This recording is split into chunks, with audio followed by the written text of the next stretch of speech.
Whoa, I was not expecting that. Hello, what's up? I'm Brian here doing another video for you guys, and this time we're talking about a whole bunch of Transformers that have been shown online thanks to TF Club on Weeaboo and Ekijev, I don't know how to pronounce your name, on TFW 2005. So let's go ahead and get started. I want to first say that a lot of these are very mistransformed, especially for the robot mode, so we're not going to get a very clear view on a lot of these, but we could talk about something. The first picture I want to take a look at is of thrust. So this is underneath the jet mode, and this is pretty much as much of the robot mode as we're going to get out of these photos. The legs haven't been fully collapsed and the arms are sticking out, but that's fine. Anyways, taking a look at the underside, you can see a little bit of purple and silver on the knees, as well as some gold on the shoulders, and overall it looks fine. We can see portholes on the wings, and yes, they did change up the wings for the proper thrust design, so that's good. And taking a look at the top view, it's pretty much exactly how I thought it would be for a new generation's Earthrise thrust, and I think it's about time we had the cone heads. The last time we got them in Generations was, well, the original Generations and Classics and Universe Classics toys. Other than that, we haven't had the cone heads in a while. We didn't get them in the War for Cybertron trilogy, which I understand. We had a bunch of the main leader seekers from the Combiner Wars lineup, and we had even Starscream during Power of the Primes. And then during Siege, we had the Tetrajets, and we thought maybe we could get Coneheads, but I don't see that coming. And then when Earthrise rolled up and we saw the Starscream, we noticed that, hey, this is looking similar to the classic Starscream. We wonder if, hey, are we going to make the connection? Are we going to get the Conehead soon in Voyager class? That's what we got. And yeah, we heard the rumored listings and we were impressed, and here it is. So I do like what I see. Very basic colors with dark red and black, but that's essentially thrust. Tiny Decepticon logos though, but overall I think it looks pretty good, and I'm excited to see Ramjet and Dirge.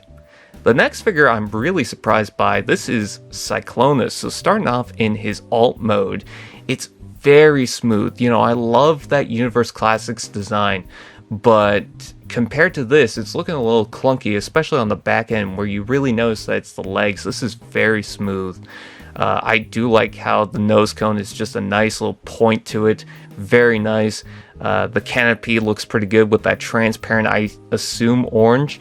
And you can see the arms sticking out, but that is totally fine. It flows with the overall alt mode, and I think that it looks wonderful. You could also see the legs of Sound Blaster. I'm going to assume that that is the Siege Sound Blaster. Taking a look at the robot mode, it is very mistransformed, and it is definitely a prototype.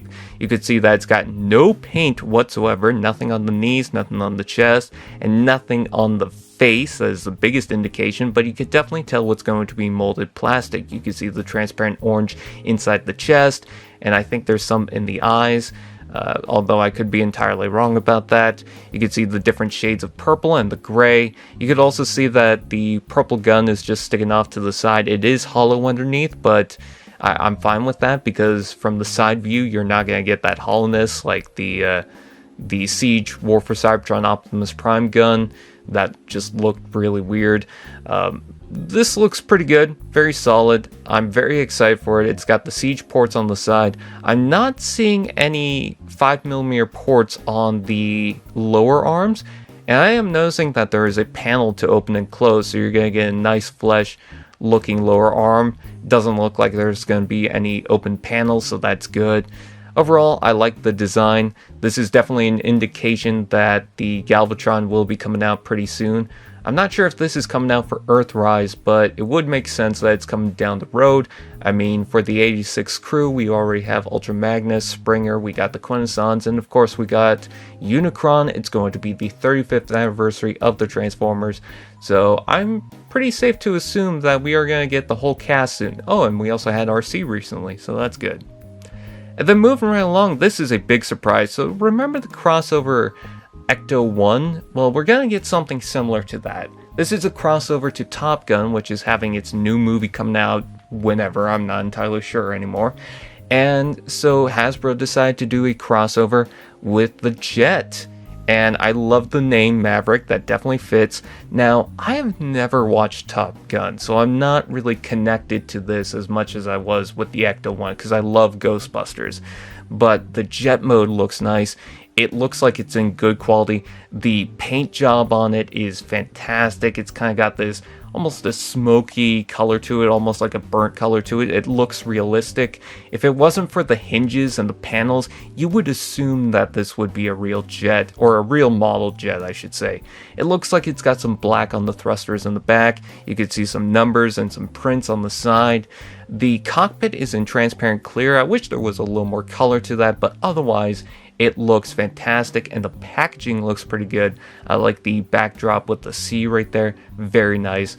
The nice metal look to the packaging itself. It fits wonderfully. And the robot that we could see, we don't have robot mode pictures, but on the package, it almost looks like Dreadwind if he was in the first movie game for Transformers. That's not really a complaint.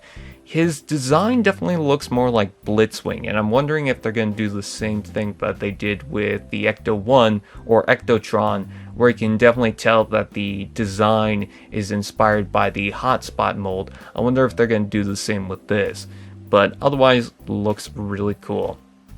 And then last but not least, this is kind of a small image. So we got the Top Gun thing, we've got Thunderhowl on the side still in the bag. But what's interesting is we've got a Soundwave. Now, this is not the traditional Siege Soundwave. It doesn't have the bow marks on the legs. It's got a different look for the chest. It's got this kind of neon yellow trim to it, which I don't like. It should have been that kind of orangish yellow color to it. But that is going to be a new Soundwave coming out, or that's what it seems to be.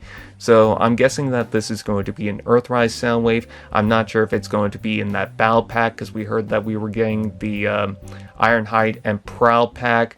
I wonder if the next pack will come with the Soundwave, because we're going to get a Decepticon version of that, and someone else. A lot of people have been speculating that it might come with Soundwave.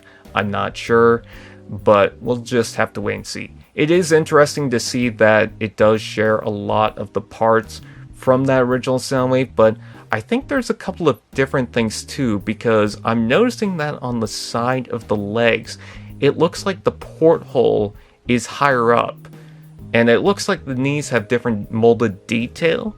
So this could be a remold, and maybe we will get that cassette alt mode, because the original Siege figure did not have that, and it kind of didn't make sense for it to have it. It made more sense for him to have that standing lamppost mode. But now that we're doing an Earthrise Soundwave, are they just going to remold or repaint from the original Soundwave, or is this going to contain different parts so that you are able to recreate that alt mode? I guess we're just going to have to wait and see. I'm pretty sure it's going to keep the spaceship mode though, because it does look like it's got the landing struts, but again, we're going to have to wait and see.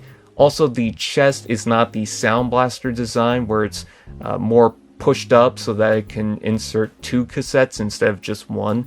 It's just got the thinner panel, so you can only fit 1, which is fine, but would be nice if it could, include the 2. Anyways, with that, what do you guys think? Please comment below, let me know. Like, comment, share, subscribe to all those fun doodads, and we'll see you guys next time.